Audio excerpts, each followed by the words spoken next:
Hi, my name's Arthur, and I'm introducing my dad's show today.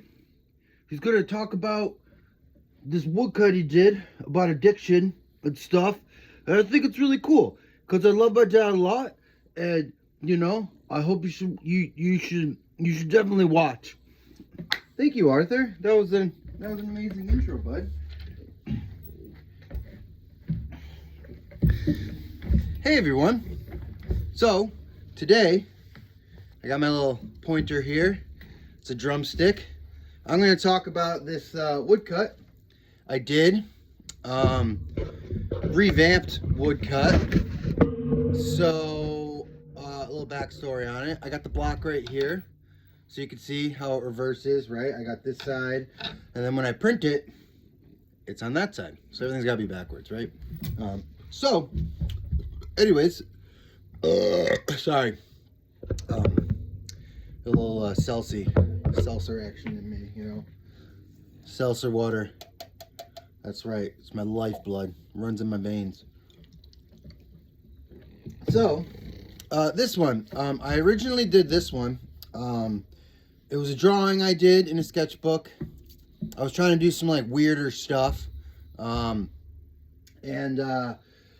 had done a lot. It was maybe a couple of years out of college, and I had been doing a lot of like ripping off religious art, Byzantine art. I had a really structured approach to like what I did. I'm gonna do a saint, and the composition's all laid out for me. And I thought about doing a woodcut, kind of like the way I do some of my drawings. So I kind of just drew it up a little more stream of consciousness, just kind of weird stuff. Like right here is like an intestines track, and it's a 4D monster.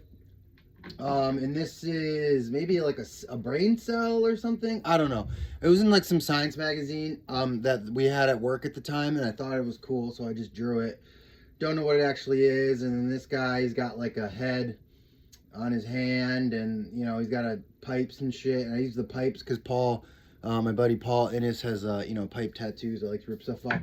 So that's why this one is just kind of like pure chaos, pure crazy. No real structure to it, aside from, I drew it up and then I did it, not really thinking about it. So the original to this woodcut was, I think I was probably around 24. And 24, I was, thriving with drinking, using drugs, smoking, all the good stuff, and at 24, I'm sure, as you know, even if you don't drink anymore, or not, even if you don't drink as much anymore in your 30s, the hangovers and all that stuff get way, way, way worse the older you get. So, that's something I started noticing when I was about 28, maybe 27, 28, 29, that like my hangovers were just turning into, like all week, all day hangovers, 2-day hangovers, 3-day hangovers, you know the drill if you've been there. So this one in particular, I kind of wanted to make it like, I was really into, at the time, the thought of nihilism. I think I had a weird thing I went through when I'm in my early 20s about like death, which I'm sure a lot of people go through, right? So, obviously we all have to die. Things die. We've had people in our lives pass. We've had animals in our lives pass. Plants die. The seasons come, the seasons go. Everything, nothing is forever, right? And that was really hard for me to cope with, because growing up, luckily I came out from a great family, and great parents who kind of protected me from stuff like that, and nobody passed early in my life. I'm lucky for that. And even when my grandparents passed, I was heartbroken, but at the same time, it's like, oh, well, you can rationalize it because, oh, well, they were older and this and that, but one thing I realized is it just doesn't matter how old they were. It didn't make it easier for my my parents to go through that, so it kind of made me realize, it doesn't matter what age you pass or everything, it's tough. And I kind of took the death thing for me, instead of trying to like make it positive the way I do now, I ran with it in the negative way. I ran with it, I thought, it was very cool for me to be an atheist. I, grew up, I was in a Catholic household, went to church, and I didn't agree with any of it. None of it made sense to me. Heaven didn't make sense. Hell didn't make sense. All this fucking Bible scripture and stuff was just like, this is dumb. I'm not into this. So I went against it so hard. And then I kind of discovered existentialism and nihilism. So nihilism, basically, with the ways it related to me, just gave me an excuse to drink and party and use.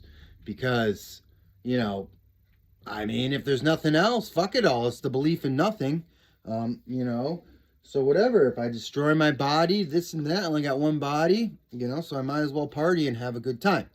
So that's pretty much what this print was about. Just like, fuck it, man, keep smoking cigarettes your whole life. Fuck it, man, keep drinking, keep using, it's cool to be an alcoholic. It's cool to be an addict. All the rock stars and artists I look up to when I was a kid were, addicts or died early from addiction or, died partying, stuff like that. And I thought that was cool. And it's one thing I always joke about with my, any therapist I've had. And I actually got a new therapist, had an appointment the other day. It was wonderful. So great to be able to talk about all this stuff again with somebody else. I joke that it's just like, my whole life I wanted to be that like Vincent van Gogh, struggling artist who's so just passionate about what he does that he cuts off his fucking ear, or like Elliott Smith, who's just like these sad songs. And how amazing would it be to be this drug addicted, drug addled, partying artist who's just like, I can justify anything I do because I'm an artist. I'm a punk rocker. I'm supposed to be pissing myself in the gutter, right? That's funny. That's punk rock. So, there I go, just forgetting everything again. That train of thought is. So, obviously you can tell these aren't scripted videos. And I'm very thankful you all, or whoever, watches this, bears with me here. So, oh, there we go. It came back. Boom, it came back. So I always wanted to be that struggling artist until I became one. I'm going to talk, this is another video. I repeat myself 1,000 times. I just own it now. I don't care, whatever, So when I became that, and when I became, chemically addicted to the substances, and I started experiencing an insane amount of emotions, and my life wasn't about drawing anymore. It wasn't about music anymore. It wasn't about being a good partner. It wasn't about being a good friend, being a good family member. It was about using and getting drugs and getting alcohol every day. That's what it was about. So let's talk about this woodcut a little bit. That was the backstory to it, right? So we are talking about it. So yeah, let's go.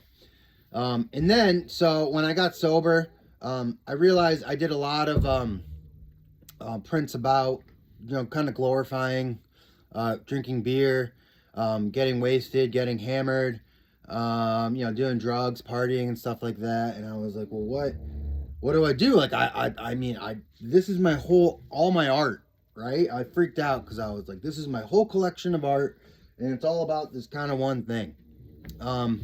And I struggled with it a bit, and I realized when I look back at my woodcuts and stuff, I realized it wasn't, like I said before, some of them even ended up telling, predicting the future for myself. I did an older one that was like, hi, my name is Tim and I'm an alcoholic and it's my funeral. And it was like, I at the time was like, oh, I'm making fun of this. I'm making fun of that I'm an alcoholic and drink so much. Ha ha ha, it's so funny, It's real funny and cute when you're 21, but when you're 29, fucking, you know, piss in your bed every day. It's not that cute anymore. So I went through a lot of my woodcuts and I looked at them and was like, well, hey, do I want to change this one? And I was like, no, these are good. Like this tells my story. Um, and this one, I've always liked it, right? Like, I think it's a cool design. I think it's crazy. I think it's kind of pure chaos. There's a lot going on. And I like that. It's one of the ones that tends to gray out a little bit. And I try to do some of them that are just like heavy black so that they stand out a bit. And it's just this what it is. And this is one of the ones that is just over detailed pure chaos. You know, I tried to put stuff in every little corner and this and that. So when I got sober, this is one of the ones I ended up hating real bad, because I was like, you know, how can I justify ever hanging this one, because it says right here, keep smoking, keep drinking, you know. And then I thought about it a lot, and I was like, you know, I like it. I ended up using some, you know, right here is me, and I'm getting breastfed by the 40 Monster, a 40, and I'm very happy because I'm getting my fix of, you know, alcohol. And like I said, when I posted one of these on Instagram, my favorite go-to was Steel Reserve 40s, and I could do, what did I used to do? $5 in quarters usually. I could get 2 Steel Reserve 40s, and that would do the trick. That would get me hammered for the night, you know. So I revamped a couple of old woodcuts I didn't like. There's a couple of that fuck piss die rot one, you know. I was like too in between when I was doing it, and I was trying to do one thing, whereas like it was one of those chaotic prints. So I was just like, I need to put, you know, nothing's ever gonna stand out. It's all blurred chaos. So I'm gonna just fucking make it as crazy as possible as I can, you know. So this is one of the ones that I looked at the other day when I was, you know, there's another old woodcut of Paul playing bass that I wanted to reprint. And there's another one of me on a bike, or somebody on a bike falling in a pothole, because when I used to ride my bicycle around Hartford, I'd fall a lot. So I wanted to reprint those because I think they're still fucking good, you know. And I did all this work, so you know, I want the ones I still like, which is most of them. I want to print. I want people to see them. You know, I have a newer audience, I have a different audience, or, you know, I do so much work that people don't end up, it's hard to zero in on one of them. So, back to this one. So I hated it. And then I ended up looking at it. Actually, this is funny too, that's why I have the block here. So, I did the block, crazy, cool, right? And then this is the other side of the block. The wood ended up being shitty, right? You know, I tried to do this woodcut of this guy with a tattoo machine, and he's like punching through a hammer or whatever, and these weird like eyeball things, and you could tell the cutting is just fucking insane, and it didn't work. And the wood was shitty.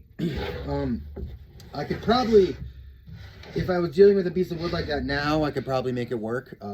But when I was, you know, going through my active addiction, I didn't have any fucking patience. And that was one, I remember staying up, which is why I wanted to show you all that. I remember staying up all night long, just fucking railing Adderalls, drinking.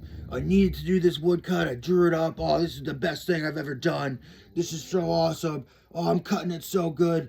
Oh my God, this is, oh, I need more drugs. Only come to, you know, fucking pass out at like 9 in the morning. Actually, no, that was funny too, because well, it's funny now to think about. So I waited till 8 in the morning until I stayed up all night, and I was out of alcohol, and I was feeling real jittery and crazy. So I went to the local mart, and the guy sold me a 40, and he just looked at me and he was like, "Dude, are you okay?" And I was like, yeah, I'm fine, you know, blah, blah, blah. So I drank that 40, went to sleep, and woke up and realized that it was pure fucking trash what I did the night before. Everything was cut awful. It was just like not great ideas.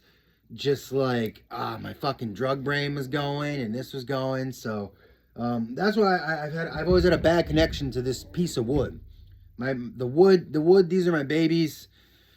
some people ask to buy them sometimes, and I'm like, no, like these are mine. These are my kids. These are my babies. So this one, I ended up liking it and being like, you know what? And I looked at it for a little bit. I like to stare and look at my stuff for a while, and I realized that I liked it, and I realized that it was a perfect representation of my active addiction, of me when I was an addict. And it doesn't trigger me anymore. It used to trigger me a bit. You know, I'm 7 years, almost 7 years in June into this journey of mine. And I figured, oh, fuck, I could revamp it, you know? So I ended up writing active addiction at the top. Yeah, I get it. It's obvious, right? You know, it almost looks like I'm like a 5th grader, like scribbling on my notebook. I don't give a fuck, you know? It is what it is, and it's my thing, and you know what I mean? If people don't like it, I mean, I really don't care. So, the way I first started with this, I wrote active addiction. And then I started going in the spots, like here, and here, and here, and here, and here, and I started just writing use, right? Because when you're in active addiction, right, you know, pretty much nothing else matters until you use. You think about when you're going to use, you think about what time can you go to the liquor store, you think about, hey, well, how many nippers can I have and still be able to work? You know, how much Xanax can I have before I pass out? You know, how much cocaine can I have before I, you know I'm not going to be able to I'm going to be up all night. So it's all about using, right? So I decided to also in the other spots, like put a little bit of you know, I wanted to make it manic. This is being in active addiction is manic. And some of the feelings that come with it, for, you know, my feelings, I'm not saying for anybody else. So, you know, depression. Obviously, that's the one. Guilty. Every time I fucking used, I felt guilt. I knew I was letting down, you know, my ex, and our dogs, and my family, and my friends, and stuff. You know, and there's panic. Because panic when I had a lot of panic when I would withdraw or like would wake up hungover, you know, realizing you need to get your fix, you know, and then obviously suffer. You know, I'm suffering through this whole thing, regret. You know, I think I spent so many days, a couple of years. I drank every night, every day straight, for at least maybe 5 years. And every night it would be, why am I fucking doing this? Regret. Oh, I'm not going to do it tomorrow. I'm not going to do it tomorrow. And then tomorrow comes and I do it, you know? So, and then, you know, numb, because that's what I'm trying to do. I'm not dealing with my feelings. I'm not dealing with my addiction. I'm just trying to numb my feelings. I'm trying to numb thinking. You know, I'm not progressing mentally. I'm just trying to numb myself and pass out, basically. And then, let's see what we got here. And then, you know, nothingness, because it pretty much never, you know, it never really created a happy feeling for me. I guess it did. It just created that feeling of nothing, which I guess when I had so much stuff swirling on in my head and in my heart and in my belly, it was kind of like, I mean, feeling nothing was relief, you know? So, and then we got, let's see, you know, anxiety. I think I already said that. And then it says don't use, because there was always that, okay, I'm not going to do this today. I'm not going to use. Okay, well, I'll drink, but I'll only drink 6 beers. I'll only have 2 nippers. I'll only take 2 Xanax. I'll only take 1 Xanax a day. You know, I'll only do 1 line of Coke, blah, blah, blah. And then the don't use turns into the shame for me. I'm embarrassed about this shit. I was embarrassed about this shit, you know? I know it looked like I pretty much chose alcohol and drugs over my life and my family and my friends and all that stuff, but I didn't know what else to do, and I was shameful of it. I didn't want to talk to anybody else, mostly because I didn't want to stop. You know, my rock bottom was very, very low, very low. You know, there's that joke, right? That rock bottom is 6 feet under, you know. And I didn't want to get there. When I had sometimes dealing with some pretty scary times, which is where this comes in. I know you can't really see this, you know, on the video. I'm putting all details of this woodcut on my Instagram, Timmy Tanker. Just, you know, watch it, find out. And you can zoom in on all this stuff. So withdrawal, it says up there. And this is one of the things I added too. This little like city monster guy that's kind of like the societal stress of everything. And then, you know, like I said, it's a 40 monster, and he or she, there's no gender to this 40 monster, is breastfeeding me beer. And then I'm smiling, and then this is my happiness, you know, kind of where I want to be. It's a house and a sunset, and it's where I want to be, but I can never get to. So withdrawal, and that's why I put these pills in here, because the worst withdrawal I ever experienced was with Xanax. I didn't know, you know, I was taking up to 20 a day, and it kind of scared me, and I ran out once, and I was like, no, I'm done, I'm gonna quit. And then I had some of the worst pain, anxiety, hallucinations I've ever had in my entire life. It was fucking scary. I didn't go to the hospital. You know, I dealt with it by drinking. I ended up going to the hospital years later for the same thing. But yeah, withdrawal. It still triggers me to this day. You know, if I'm ever like, if I don't get enough sleep in the night, or I wake up too early and I get that like anxious feeling, and that feeling in my body's just feeling like, or it actually almost happens now, if I have too much sugar, I'll get this like really back down, you know, like kind of awful feeling, and it triggers me to like you know, kind of experience that withdrawal all over again, which was probably some of the scariest days and nights of my life. It was pretty bad. Luckily, when I withdrawed off alcohol, I was able to beat a detox safely in the hospital. Not really for Xanax. I always Xanax was like I kind of weaned myself off it, and it was terrible. So, you know, this print is just about the fucking cycle of it, right? I mean, you wake up, you know, and that's the big one. That's the first word I put back in here, was fear, because I mean, I was just afraid of everything, you know. So that's, you know, one of the reasons I used, and not realizing that my anxiety and my depression was so bad, because, you know, whatever, I don't know the science of it, but, you know, everything, blah, blah, blah, endorphins go, you know, your body's getting your fix, so you feel good.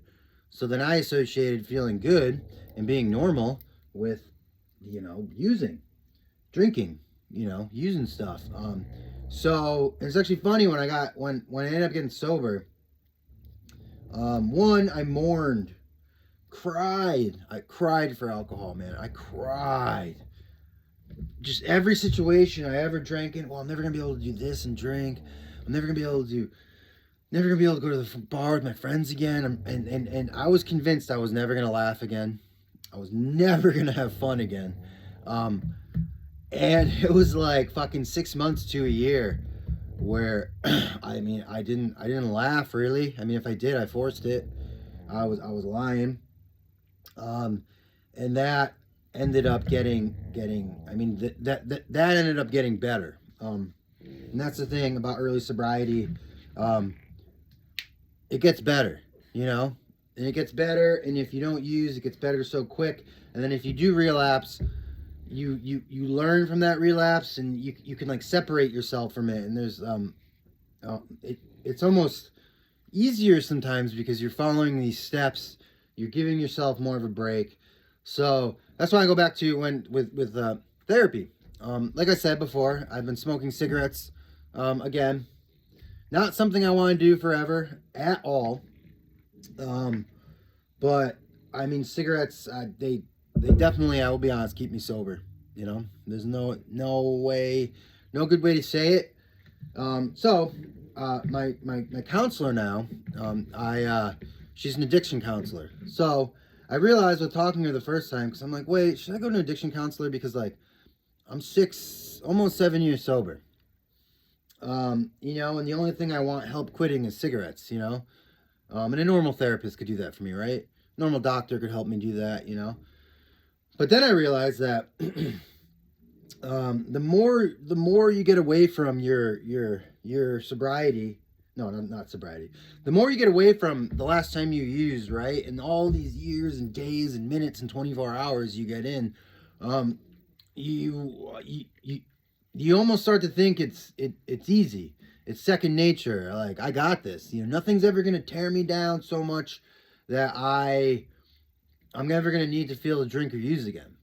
But when Luna tragically passed away, you know, and I gotta be honest, my first thoughts were not to drink, um, or use. You know, I feel honestly like I can genuinely say I'm past that. Hopefully, you know, I don't want you know say anything set in stone, but I can genuinely say like mentally I'm past that. I can run through the tape in my head and be like, no, drinking is the worst idea you could ever do. You're gonna fucking, you know, everything's gonna turn into a nightmare all over again. But I realized that with dealing with the pain and this grief and this sense of like not knowing why I'm here, not knowing, the feeling empty, nothing, alone. Like, I almost felt some feelings that like I felt when I was using, but I'm sober. So I'm like, what the fuck, man? Um, so I almost felt like and I told my therapist this and why we're gonna make a plan, make a routine for me, that I was almost in like sobriety purgatory. Like the first couple days, that Beth would go to work and I you know I sit here and I work on my stuff and do my stuff. I would just pace, chain smoke, not inside. I don't want the puppies to, you know, pace, go outside, have a cigarette, pace. So it was almost like I was chasing my anxiety. My anxiety was chasing me. You know, I'm sober, obviously. So I'm like, I'm doing good, doing great. But it was like, fuck, man. Like, you know, there's a lot of feelings of why are we here? What the fuck is any of this? I don't know. I don't understand existence. I don't understand spirituality. I don't understand religion. I don't understand why I'm here. I don't understand anything, you know?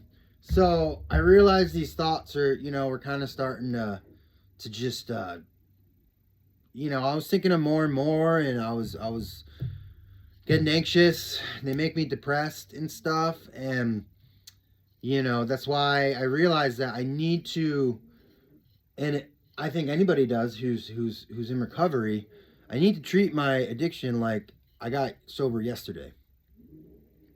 You know, I need to be on the ball, because life is amazing and fucking beautiful, but at the same time, grief and tragedy are there, and they're gonna hit you. And I'm getting older now, and you know, I see a lot of my friends, family going through the ringer, and that breaks my heart. But it scares me. And I realize that, like, you know, well, what happens when, you know, certain people in my life pass away? What happens if I get a terminal illness? What happens if, when you know, I don't really like to say stuff like this out loud. I don't like to put it in the universe. So, like, you get what I mean. Like, what happens when tragedy strikes again? Because it will, unfortunately. That I need, you know, I need a good routine. I need a good plan. You know, and like I said, AA and NA don't really work for me. And I told my therapist this, kind of funny, because AA and NA is a lot of listening to other people, and you can tell by these videos, I fucking love to talk. So I need an hour to talk and talk and talk, and then have somebody like give it back to me, you know, and make sense of my thoughts and stuff like that. So, you know, and even to realize I had this craving to be numb through all this, not, you know, this grieving process for me. And, you know, I can play the tape through my head, so I'm not going to relapse, but I don't like having that feeling of just being, you know, when Luna was here and before, I was great. I was good, you know, and obviously, you know, I want to get back to that point and be better. And I realized that, through, making a routine, goals, maybe I'll go through some of the steps. I don't know. I feel like you got to be on top of your addiction. It's a disease that, even though you don't see it, and even though you might be as far away from it as you think, it's always still right fucking here. I still have dreams about drinking and using. And I'm, 6-7 years into this, you know. I remember, it was yesterday. I went to the store to grab a water and a snack, and I saw a 40. And I was like, oh man, like, remember the way that 40 used to taste, and this and that. And again, I know enough to play the tape through my head where I'm not going to buy that 40 and drink it, but it still, like, gets me, and sometimes when I'm at, Hannaford around here, and we go down the liquor aisle because there's other stuff we need, and I'll see like a whiskey, I'll shake, and I'll almost like feel that, like, oh, that gulp that I used to take, and it's like, and it luckily it makes me nauseous and feel awful now, but it made me realize that this addiction is still right here. And I gotta keep it fucking tamed and locked up, and I can't let anything get out of control, and I need my routines, and I need my hope and my positivity, and I need my meditating, and I meditate terribly. So if you have a good meditation thing, I'm always meditating like in my head, and I'm like, all right, when's 10 minutes up? When's 10 minutes up? And then I look at my watch and I'm like, it's been fucking 30 seconds. What the fuck, So that's always been tough for me. I work out, do a lot of Olympic lifting and stuff, and CrossFit, and that helps me a ton. And obviously the drawing and stuff, and this all helps me a ton. So with that being said, I hope I talked about this woodcut all right. I'm trying to think if there's anything else. Like I said, the pipes are in here, because Paul has it was in an old print of mine. And this is my intestines. That's all pierced, got piercings. Like I said, I'm the little baby with the spiky Liberty spikes, getting breastfed by the 40 monster, and this is my brain cell or whatever it is, just fucking, that's what it kind of always felt like, and then this I guess is a good representation of my addiction itself, right? I mean, like, the guy's melting. He's got his eye pierced here. He's got fucking worms in him. His body his brain's deteriorating. And obviously still, or again, I'm saying he. I mean, that's just. I'm saying he. I don't really think of any of my things in here as having a gender. So I apologize for that. So,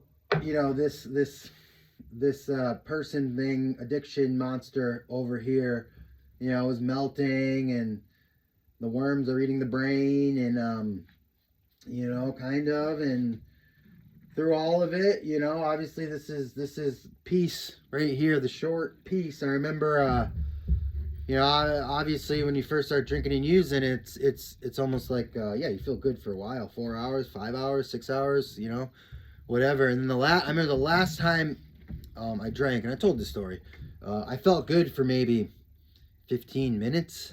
And that was it. 15 minutes, and then it was fucking 2-3 days of vicious hangovers, and then it was fucking, oh god, it was like 4 weeks for me to feel good about myself again. Because that's one of the huge problems I have too, which is why I'm going to therapy, is the way I talk to myself. I try to be very positive to everybody else, but like with reality, like if I deep down, like I hate myself, man. I've always felt like I'm fat and chubby and ugly, and I've got tattoos all over my body because they give me confidence, and that's awesome. But I've never really had a good outlook on myself. I don't feel like I work hard enough. I don't feel like I make enough money. And I know a lot of people go through this shit, and you look at your best friend, right? And no matter what they're doing, or your partner, and you're like, wow, they're doing great. They're so beautiful. Their energy is great. You know, they're doing this for themselves. They're doing that for themselves. And then you realize that they have the same self-talk that's awful about themselves. They hate themselves. They hate this about themselves, that about themselves. And I just feel like it's something I truly just have to get away from. And therapy will help with that. So, I know this is a long one. If you have any questions, feel free to DM me. I will message you back. I appreciate any of you anybody watching.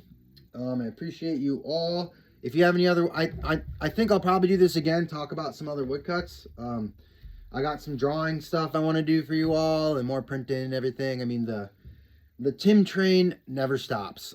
Let's just say that. So, with that being said, I love y'all. Like I always say, reach out for help if you ever need help. Well, with anything, basically. Even if you need a fucking tire change, like, who cares? Yesterday, I drove by some old women who had ran out of gas, and I pulled over, and we ended up, they gave me a number to call, and I tried to go up the road and call it, and I couldn't get in touch with this person. That I ended up going back, and they ended up getting a hold of the lady, and the lady was helping them, and it wasn't gas. It ended up being the car just broke down. But you know, and I like that about myself. My first inclination was to help, because, and I couldn't let it go. Just be like, oh, I didn't get in touch with this lady, so somebody else will help him. You know, I was like, you know, well, what if that's me someday? What if that's my parents? What if that's one of my friends? What if that's anybody? It doesn't fucking matter who it is. Just, you know, help them. And I don't really, oh yeah, just, you know, ask for help, whatever. And yeah, I love you all, and thanks for watching.